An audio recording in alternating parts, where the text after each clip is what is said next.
على رسوله الكريم أما بعد أعوذ بالله من الشيطان الرجيم بسم الله الرحمن الرحيم يا أيها الذين آمنوا اتقوا الله وكونوا مع الصادقين صدق الله مولانا العظيم.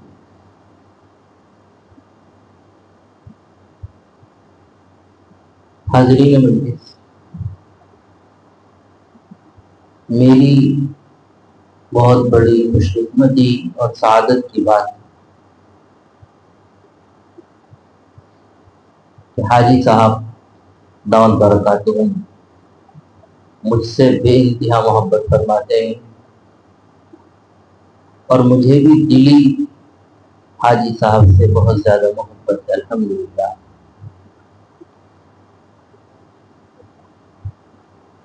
اللہ کا فضل ہے،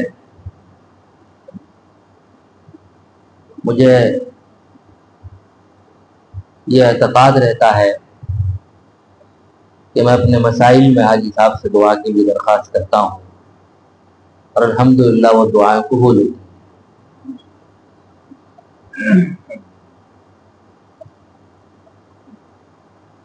اللہ پاک نے ہمارے حضرت حاجی صاحب کو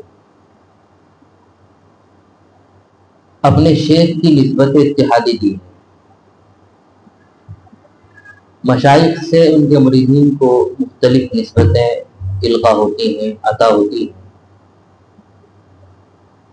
ان میں سے ایک بہت اہم نسبت ہے نسبت اتحادی۔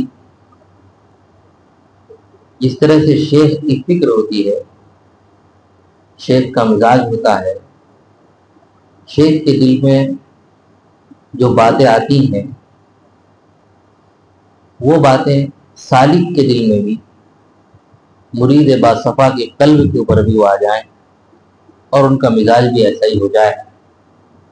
الحمدللہ ہم اپنے حاجی صاحب میں دیکھتے ہیں کہ ہمارے حضرت قاری منیر صاحب نقشبندی رحمہ اللہ تعالی کی نسبت اتحادی ماشاء اللہ العزیز آپ کو حاصل ہے، اور آپ ان کے باقیس خلافہ میں سے۔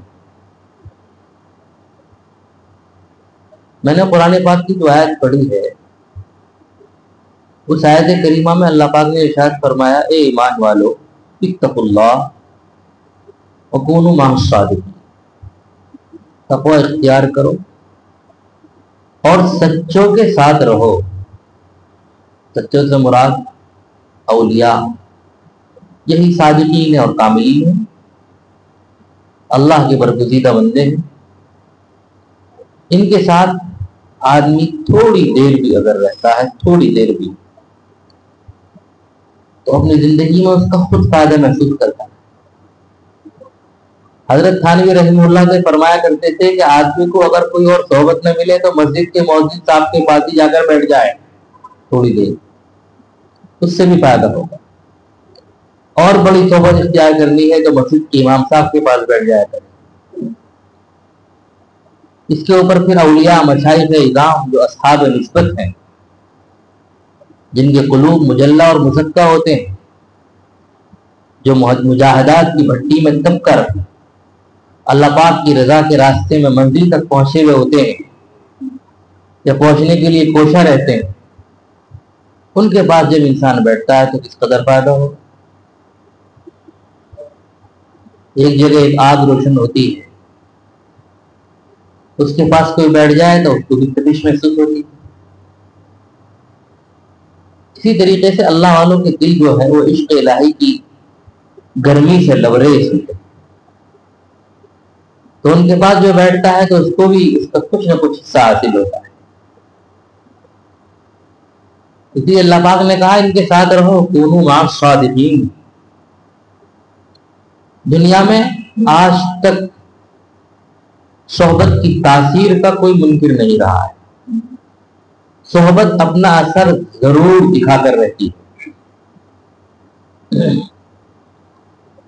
آپ نے دیکھا ہوگا بہت سے لوگ بالکل صحیح ہوتے ہیں، گھر کی تربیت اچھی ہوتی ہے، صالح ماحول ہوتا ہے، دوست اقارب بھی ان کے ٹھیک ہی ہوتے ہیں، لیکن پھر اچانک ان کی زندگی میں کوئی ایسا دوست آ جاتا ہے جو سگریٹ نوشی کا عادی ہوتا ہے،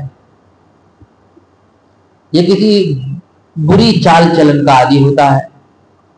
یہ بندہ اس کے ساتھ مل جاتا ہے اور اس کے اندر بھی وہ عادت آ جاتی ہے. کس کیوں آئی؟ بری صحبت کی وجہ سے. انسان کو بگاڑنے والی 3 چیزیں. نمبر 1 شیطان، نمبر 2 نفس جو انسان کے ساتھ میں ہر وقت لگا ہوا ہے، اور نمبر 3 برا ماحول. شیطان کی پوری کوشش یہ کرتا ہے کہ اس بندے کو راہ راست سے ہٹا دیا جائے، اور اس کوشش میں کبھی بھی وہ ہمت نہیں ہارتا. اور عجیب بات یہ ہے، کل اس کے پاس ایک تدبیر ہوتی ہے، آج دوسری تدبیر ہوتی ہے بہکانے کی، کل تیسری تدبیر ہوگی. اس کے پاس جو بہکانے کے جال ہوتے ہیں وہ ایک نہیں سینکڑوں ہزاروں ہیں. کل ایک نوعیت سے بہکائے گا، آج دوسری نوعیت سے بہکائے گا. جو بندہ جس طرح کا ہوگا اسی انداز سے بہکائے گا. مثال کے طور پر ایک آدمی نیک ہے، متقی ہے، تقوی والا ہے، اپنی نگاہوں کی حفاظت کرتا ہے، بازار میں چلا، سامنے سے کوئی نامحرم آ رہی ہے تو چونکہ متقی شیطان کو پتا ہے کہ اگر بند سور کر آئے گی، بے پردے آئے گی تو اس کو جلدی سے دیکھے گا نہیں ہے، اس کڑ میں آئے گی جلدی سے دیکھے گا نہیں، تو ایسی عورت کو سامنے لے کر آئے گا، ایسی تصویر کو لے کر آئے گا جو بالکل بانقاب ہے، دیکھنے میں دیندار عورت لگ رہی ہے. یہ اس بہانے دیکھا، دیکھو دیکھو کتنا دین ہے اس کے اندر، اس بہانے سے دیکھنے لگے گا. لیکن وہ محنت وہ کر رہا ہے، پوری محنت کر رہا ہو. اس کے بہکانے کے انداز ایسے ہی کبھی عبادات کی راہ سے بھی بہکاتا ہے. مثال کے طور پر ریاکاری اسلام میں حرام ہے، اور ریاکاری کی بنیاد پر سارا کرا دھرا ختم ہو جاتا ہے. ایک بندے نے رات کو تہجد کی نماز پڑھی، ماشاءاللہ اتنی بڑی قربانی ہے. تہجد میں اٹھنا کوئی آسان کام نہیں، لیکن اٹھا، اللہ کے لیے نماز پڑھی، مناجات کی، راز و نیاز کی، اللہ پاک سے باتیں کی، دعائیں مانگی. صبح کو اپنے دوستوں کے ساتھ بیٹھتا ہے اور کہتا ہے کہ صاحب رات صبح کو جب میں اٹھا تھا تو موسم بڑا ٹھنڈا تھا، تہجد کے لیے میں جب اٹھا تھا تو موسم بڑا ٹھنڈا تھا. یہاں اپنے دوستوں کو بتانا چاہتا ہے میں نے تہجد کی نماز پڑھی، میں تہجد کی نماز کا عادی ہوں. انسان حج کو جاتا ہے. ایک دفعہ ہم حج کو گئے، یعنی یہ بات ہے تقریباً جب پہلی دفعہ ہم حج کو گئے تھے 2007 میں. ایک حاجی صاحب تھے، وہ ہمارے ساتھ رہتے تھے، کہتے تھے صاحب سن 97 میں جب میں آیا تھا تو یہ عمارت یہاں نہیں تھی، سن 92 میں جب میں آیا تھا تو یہ ستون یہاں نہیں تھا. وہ بتانا چاہتے تھے میں نے 2 حج کیے اس سے پہلے. یہ شیطان اس راہ سے بھی مارتا ہے. کہتے ہیں کہ حجبات نوریہ بھی ہوتے ہیں اور حجبات ظلمانیہ بھی ہوتے ہیں. جو حجبات نورانیہ ہوتے ہیں وہ بڑے خطرناک ہوتے ہیں. نور کے راستے سے، اچھی راہ سے شیطان آ کے انسان کو ہلاک کرنا چاہتا ہے. کبھی عبادت کی راہ سے، کبھی کوئی صاحب علم ہے تو علم کا زام اس کے اندر پیدا کر دے گا، اور علم کی بنیاد پر وہ سمجھے گا میں پتہ نہیں کیا. بہت سے ایسے ملتے ہیں کہ حقیقت میں کورے ہیں، کچھ نہیں ہوتا، لیکن مزاج کے اندر ایسی تعلی ہوتی ہے، ایسی بڑائی ہوتی ہے، ایسا تکبر ہوتا ہے کہ وہ اپنے سے بڑے علم والے، اپنے سے بڑے نسبت والے، اصحاب نسبت والوں کو بھی خاطر میں نہیں لاتے.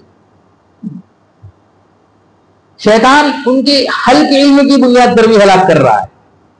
کسی کو بڑے علم کی بنیاد پر بھی، بڑا علم ہے، اس کے اندر کندار پیدا کر دے گا، ہم کیوں دیگر عالم نے، ہم سے بڑا کوئی عالم نہیں ہے دوسرا، انا ولا غیری کا نعرہ لگائے گا.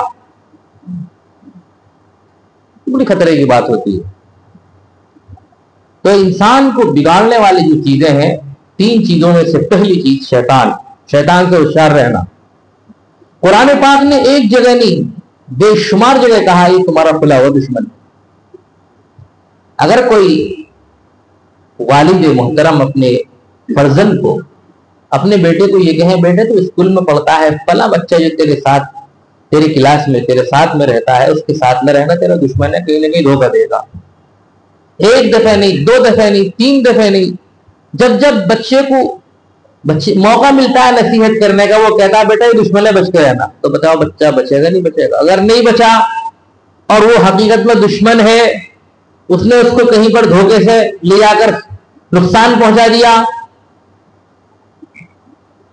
تو بات یہ ہوئی کہ بچے نے سمجھا نہیں، باپ نے تو بہت سمجھانے کی کوشش کی.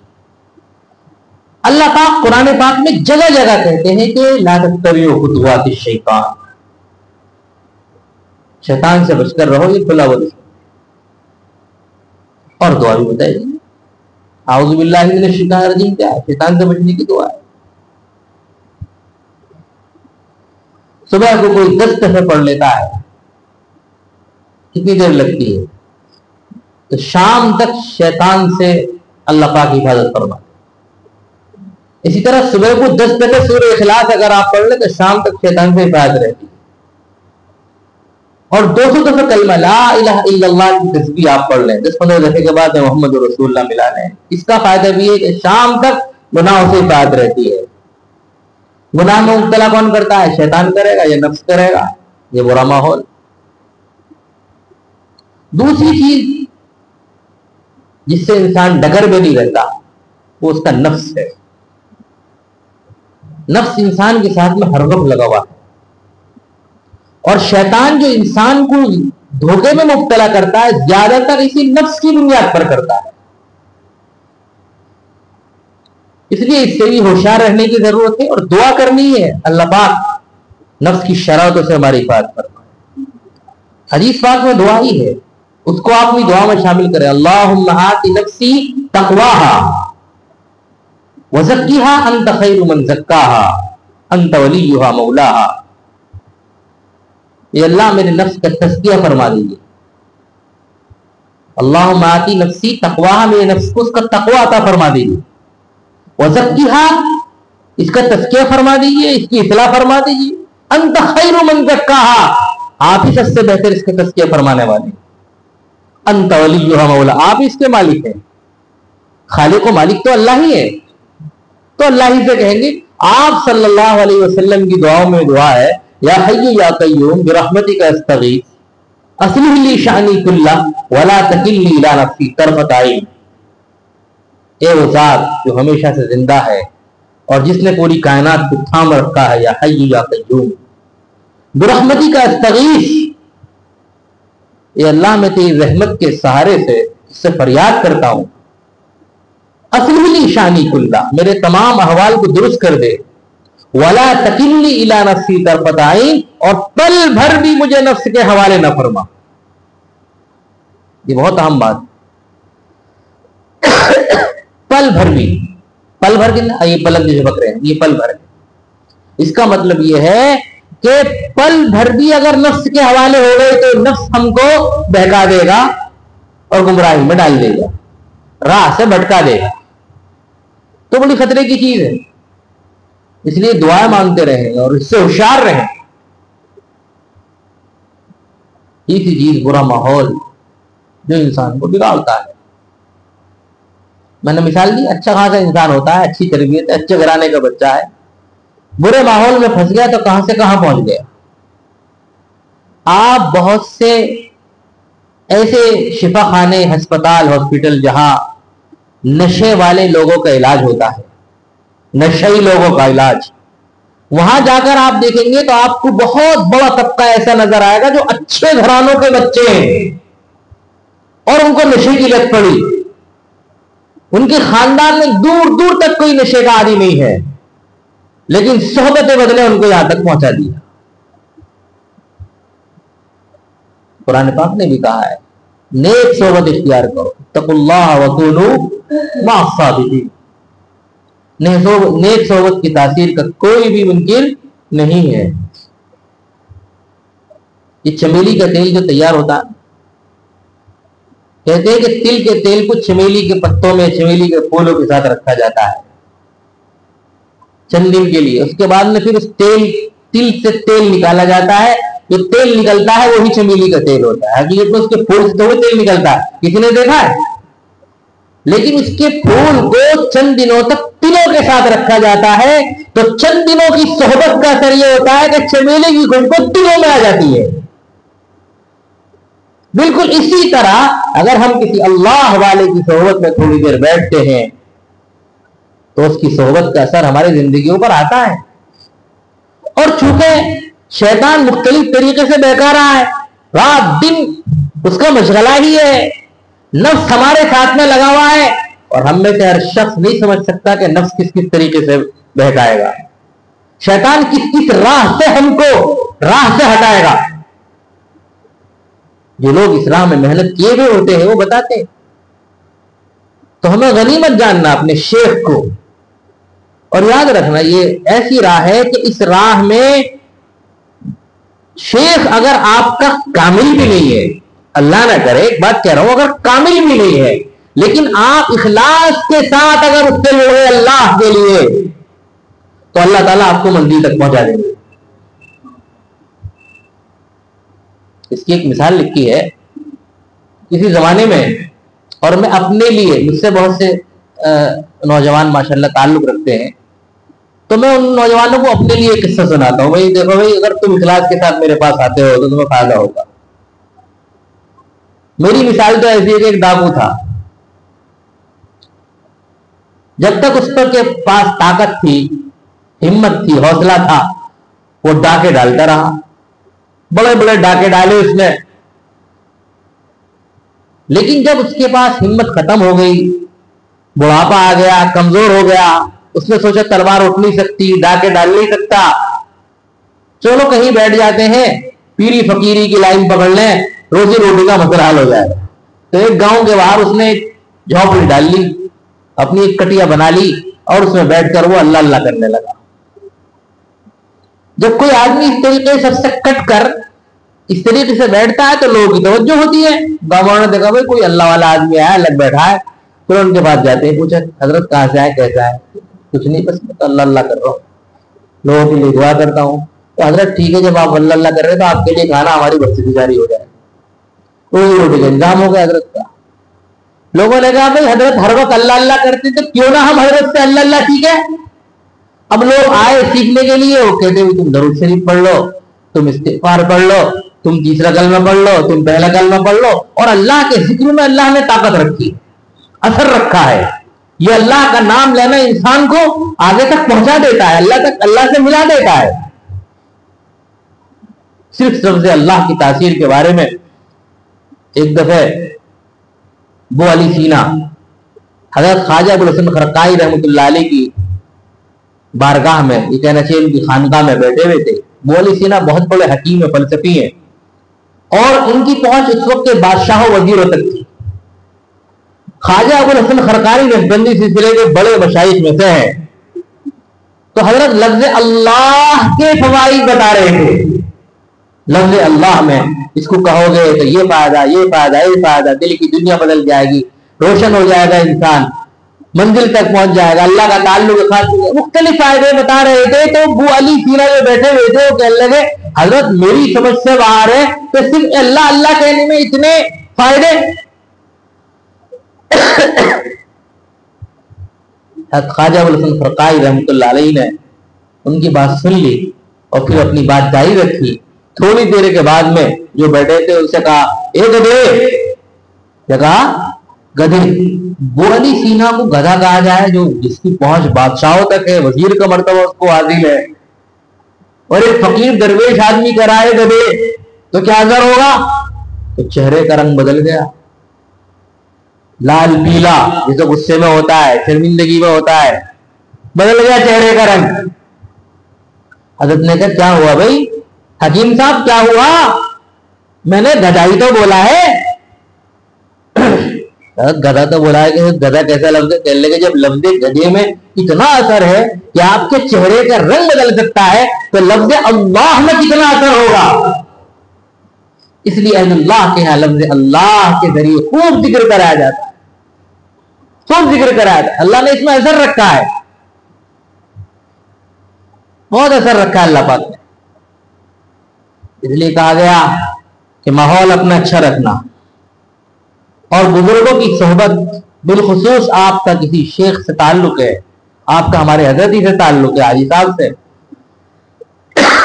اس صحبت کو غنیمت، پانی اس صحبت کو غنیمت جانی. اللہ والوں کے یہاں کچھ خاص اسباب ہیں، ان میں سے 3 باتیں بنیادی حیثیت رکھتی ہیں.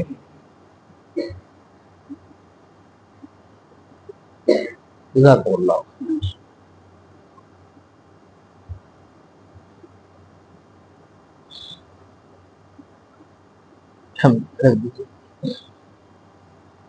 ان میں پہلی چیز، جب کسی اللہ والے سے شیخ سے تعلق ہو جائے تو شیخ کی محبت کامل ہونی چاہیے، اعلیٰ درجے کی محبت. اس محبت شیخ کے ذریعے سے محبت رسول پیدا ہوگی اور پھر محبت الہ آپ کے اندر آئے گی. تو محبت شیخ ہونی چاہیے اعلیٰ درجے کی. جتنی کمال کی محبت ہوگی اتنی جلدی آپ آگے پہنچیں گے.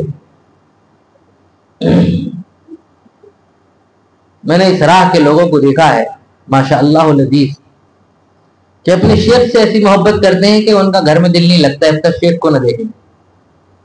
جیسے حدیث پاک میں آتا ہے نا، ایک صحابی ہیں، اللہ کے رسول صلی اللہ علیہ وسلم کے پاس آگے کہتے ہیں یا رسول اللہ ہمیں آپ سے محبت ہے، ایسی محبت ہے گھر میں جب آپ یاد آتے ہیں تو بے چین ہو جاتا ہوں، اور پھر آ کر مسجد نبوی میں جب تک آپ کو دیکھ نہ لو سکون نہیں،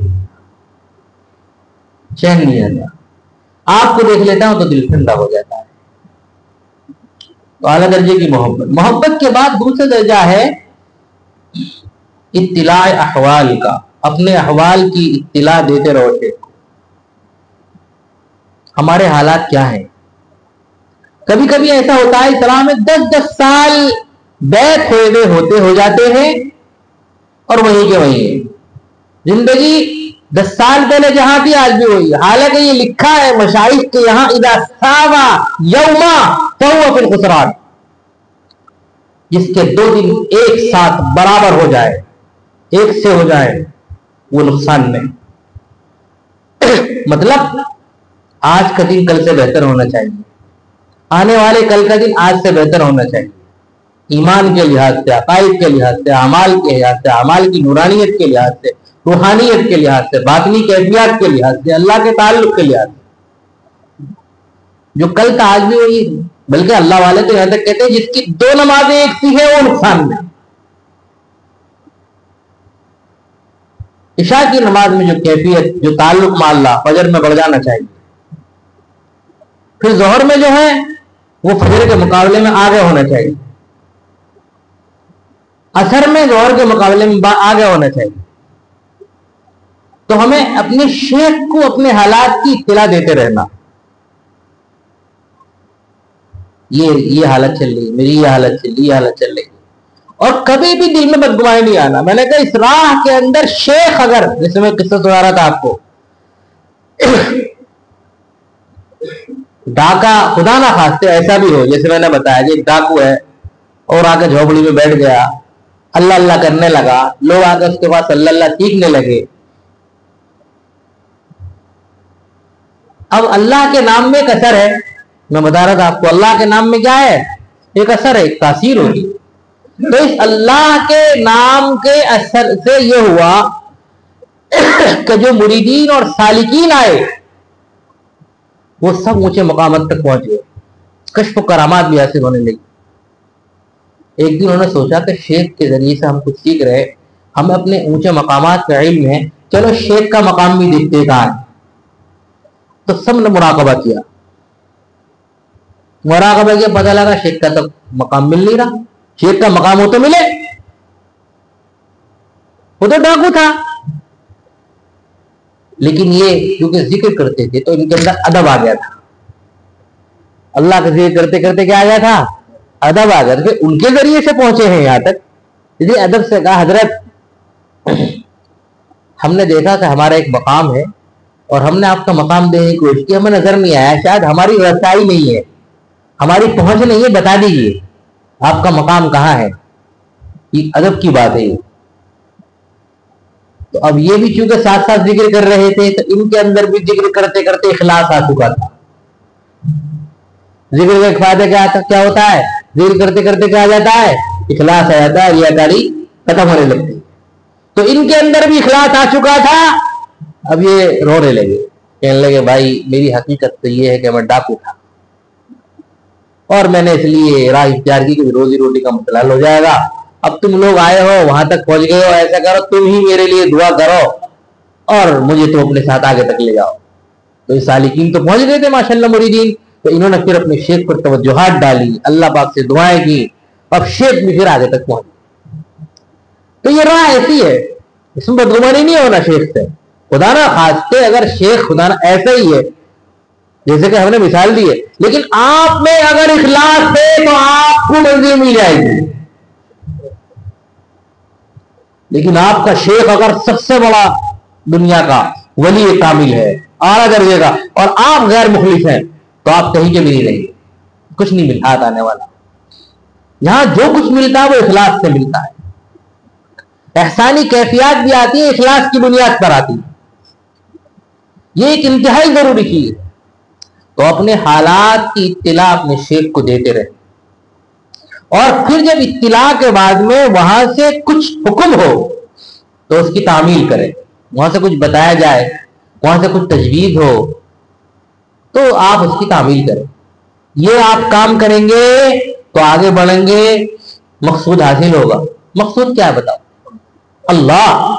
اللہ مل جائے, رب مل جائے, ہماری زندگی میں رب آ جائے, ہمارے ارادے, ہمارا چلنا پھرنا, اوڑھنا بچھونا, ہمارے سارے کام رب کے حکم کے تابع ہو جائے. یہ مقصد ہے. تو یہ مقصد کیسے حاصل ہوگا؟ 3 چیزیں اپنے اندر لانی ہوں گی. ان میں سے پہلی چیز محبت شیخ. دوسری چیز اطلاع احوال, آپ بتائیے, پوری رکھ کر بتائیے, پوری رکھ کر بتائیے. ایک بہت بڑے شیخ ہیں حضرت سید سلیم اللہ غوری حیدرآبادی. حضرت کو میں لے کر آیا تھا, ملاقات ہوئی تھی. ملاقات ہوئی حضرت کے بعد تشریف لائے تھے. وہ حضرت مولانا باول الحق صاحب ہردوئی رحمۃ اللہ علیہ کے خلیفہ و مجاز. 55 سالہ ارادت اپنے شیخ سے, 55 سالہ مریدی کا تعلق. جب پیدا ہوئے تو شیخ نے ہی اذان دی ہے. ان کے والد بھی حضرت کے خلیفہ تھے, اور اس طرح سے 55 سال تک شیخ کے ساتھ میں رہے, اور بہت کم عمری میں شیخ نے خلافت دی تھی, پھر بھی شیخ سے اصلاحی تعلق رہا, آتے جاتے رہے. تو وہ بتاتے ہیں کہ ہمارے یہاں ہم ایک ایک چیز اپنے شیخ کو بتاتے تھے, ایک ایک چیز, اور پوچھتے تھے ہم, حضرت یہ کیسے ہوگا, یہ کیسے ہوگا, یہاں کیا کریں, یہاں کیا کریں, حضرت یہاں پہ یہ خیالات آتے ہیں, اس کا کیا علاج ہے. اور اس طریقے سے 55 سال کوئی معمولی ارادت نہیں ہوتی ہے. اتنے دن تک وہ اصلاح لیتے رہے, اور ہم سوچتے ہیں شیخ جو نگاہ ڈالنے ہو کافی ہے, ٹھیک ہے, ان کی نگاہ قدسی اثر میں اثر ہوتا ہے, لیکن حکم یہ ہے کہ ہم بھی بتائیں. ڈاکٹر کے پاس جاتے ہیں تو بتاتے ہیں نا, یہ ڈاکٹر دیکھتی آج بھی جو بیڈ پر بیٹھو, اچھا آپ کے پیٹ میں درد ہو رہا ہے, ٹھیک ہے, آپ کو نہیں کہتا نہیں ایسے, وہ پوچھتا ہے کیا ہے بھائی بتاؤ, تو بتانا پڑتا ہے. بعض مرتبہ پیٹ پہ ہاتھ رکھ کے بتانا پڑتا ہے کہ پیٹ میں بھی کئی طرح کے درد ہوتے ہیں, 10 قسم کے درد ہوتے ہیں, تو بتانا پڑتا سب یہاں پہ درد ہے. اب ڈاکٹر جو ہے پھر وہ دیکھتا ہے ہاں بھی کون سے درد ہے, اس کے مطابق دوا تجویز کرتا ہے, دوا دیتا ہے. اسی طریقے سے شیخ جو ہے روحانی بیماریوں کے ڈاکٹر ہوتے ہیں. تو ہمیں ان کو بتانا ہے صاحب, نگاہ ہے, بد نگاہی ہوتی ہے, بار بار توبہ کرتا ہوں, توبہ ٹوٹ جاتی ہے. تو بعض مرتبہ یہ کوئی ذکر بتا دیں گے آپ کو, ذکر سے کام نہیں چلے گا تو کوئی اینٹی بایوٹک دے دیں گے, چھوٹی اینٹی بایوٹک سے کام نہیں چلے گا تو پھر ہائی اینٹی بایوٹک دیں گے آپ کو. لیکن اللہ والوں کے پاس میں علاج ہوتا ہے. کچھ نہیں ہوتا, کچھ نہیں کریں گے, دعا تو کریں گے, اور ایمان والے کی دعا اس کی غیر موجودگی میں جو کی جاتی ہے وہ قبول ہوتی ہے, اور یہ تو اللہ والے ہوتے ہیں. ان کی تنہائیاں اللہ کے لیے ہوتی ہیں. جب تنہائی میں یہ اللہ تیرا فلاں بندہ آیا تھا اور مجھ سے کہہ رہا تھا میرے اندر بیماری ہے, اللہ اس کی بیماری کو دور کر دے. تو جب یہ اخلاص کے ساتھ کہتے دعا قبول نہیں ہوگی یار, اس لیے بتانا. ڈاکٹر کو جب ہم بیماری بتاتے ہیں تو اس کے دل میں پیار بڑھ جاتا ہے, رحم بڑھ جاتا ہے, وہ یکسوئی کے ساتھ خلوص کے ساتھ علاج کرتا ہے. ایسی اہل اللہ کو جب ہم بتاتے ہیں, اور یہ اللہ ہی کے لیے بتایا جا رہا ہے, وہ بھی جانتے ہیں کہ اللہ کے لیے بتایا جا رہا ہے, یہ اللہ کو چاہ رہا ہے, اللہ کی محبت میں یہ اپنی کمزوری بتا رہا. کون اپنی بیماری بتائے گا صاحب؟ کون اپنے گناہ کو بتائے گا؟ کون اپنے آپ کو ذلیل کرے گا؟ یہ ذلیل جو کر رہا ہے میرے سامنے اللہ کے لیے کر رہا ہے. تو ان کے دلوں میں رحم آئے گا, ان کے دل, اور پھر وہ ہاتھ اٹھائیں گے, اللہ تیرے بندے ہیں, میرے پاس آئے, میرے مولا کی اصلاح کر دیجیے, اللہ ان کو ٹھیک کر دیجیے, بیماری دور کر دیجیے. اس سے علاج ہوتا ہے. لیکن بتانا چاہیے, اس سے خود بھی اپنا نفس بھی ٹوٹتا ہے, تکبر بھی ٹوٹتا ہے. ایک شیخ تھے, ان کے پاس میں ایک صاحب, ایک مرید ان کی خانقاہ میں رہتے تھے, لیکن بدنگاہی کے مریض تھے. حضرت کو بھی پتہ چل گیا, معلوم ہو گیا کہ بدنگاہی کا مریض ہے. تو حضرت بیانات میں کہتے رہتے تھے بھئی بدنگاہی بڑی خطرناک چیز ہے, زہر قاتل ہے, یہ ہے, سب کہتے رہتے تھے. لیکن دیکھیں کہ علاج ہی نہیں ہو رہا. اس وقت باندیوں کا رواج تھا. حضرت کی ایک باندی تھی جو کھانا لے کر آیا کرتی تھی, یہ صاحب اس کو تاڑ تاڑ کے دیکھتے تھے, گھور گھور کے دیکھتے تھے. باندی بیچو حضرت کی باندی تھی, اس نے محسوس کیا تو اس نے حضرت سے کہا کہ حضرت دیکھیے آپ کے جو مرید ہے نا, مجھے بہت تاڑ تاڑ کے دیکھتے ہیں, گھور گھور کے دیکھتے ہیں. حضرت نے کہا اچھا. تو حضرت نے بطور خاص ان کو نصیحت کی, اور اس کی جو اس کی نقصان دینے والی چیزیں ہیں, زہریلے جراثیم ہیں, ان کے بارے میں مطلع کیا. لیکن علاج نہیں ہو رہا ہے. تو اینٹی بایوٹک دے دی, علاج نہیں ہو رہا ہے. اب ہائی اینٹی بایوٹک کی طرف آئے. انہوں نے اپنی خادمہ کو 10 آور دوا دی اور کہا جو 10 آئے تو ایک برتن میں جمع کرتی رہنا. 2-4 دستوں کے بعد انسان کمزور ہونا شروع ہو جاتا ہے. 8-10 دست نکلے تو اب اس کی حالت ایسی ہوگی کہ دیکھنے کے لائق نہیں دکھتی. ہڈیاں نکل جاتی ہیں چہرے سے, پانی سوکھ جاتا ہے جسم کا. 3 دن کے بعد میں حضرت نے کہا آپ جاؤ کھانا لے کر. اب جب کھانا لے کر وہ گئی ہے تو جو مریض جو پہلے تاڑ تاڑ کے دیکھتے تھے, گھور گھور کے دیکھتے تھے, اب انہوں نے نگاہ نیچے کر لی, صوفی بن گئے. وہ حضرت دیکھ رہے تھے, دن سے نکل کے آئے. کہنے لگے کیا ہوا بھائی, پہلے تو گھور گھور کے دیکھتے تھے, سمجھانے سے سمجھ میں نہیں آ رہی, کتنی محنت طرح طرح سمجھا دیا تمہیں, وظیفے بتا دیے, فائدہ نہیں ہو رہا, اب کیا ہوا, کیوں نگاہیں نیچے ہو گئی؟ اب چپ چپ خاموش. حضرت نے مانی سے کہا کہ وہ جو برتن ہے جس میں تمہارے 10 جمع ہے, پخانے جمع ہے, اٹھا اٹھا کے لاؤ. وہ ایک بالٹی کے اندر سے کہا کہ جس سے تم محبت کرتے تھے وہ یہ چیز تھی, یہی تو نکلی ہے اس میں سے, اور کیا نکلا ہے؟ یہ ایک فانی چیز ہے, گندی چیز ہے, غلیظ چیز ہے. جب ان کے سامنے حقیقت آ گئی تو اس گناہ کی حقیقت کا انجام یہ. ایک مرتبہ میرے شیخ نے ایک ایسی بات کہی, انہوں نے کہا کہ دنیا کی محبت کا انجام پیشاب میں پہلے کا مقام ہے, اور اللہ کی محبت کا انجام عرش اعظم. عرش اعظم ہے. انسان اس نگاہ کے اندر, اس غلاظت کے اندر مبتلا ہوتا ہے, اور کہاں جائے گا؟ غلاظت ہی کے اندر جائے گا, اور یہ انسان کو تباہ و برباد کرنے والی. اس لیے اگر کسی کے اندر بیماری ہے تو اس کا علاج کرانا. اگر ہم نے علاج نہیں کرایا, اسی طریقے سے ہمارا انتقال ہو گیا, تو یاد رکھو حرام کے ساتھ موت ہوئی. یہ سب چیزیں حرام ہے. میں کس آپ کی نعمتوں کو دیکھ کر جل رہا ہوں, اس کو حسد کہتے ہیں, یہ حرام ہے. میرے اندر تکبر کا مادہ ہے, یہ حرام ہے. میرے اندر بدنگاہی کا مادہ, یہ حرام ہے. بدگمانی کا مادہ ہے, یہ حرام ہے.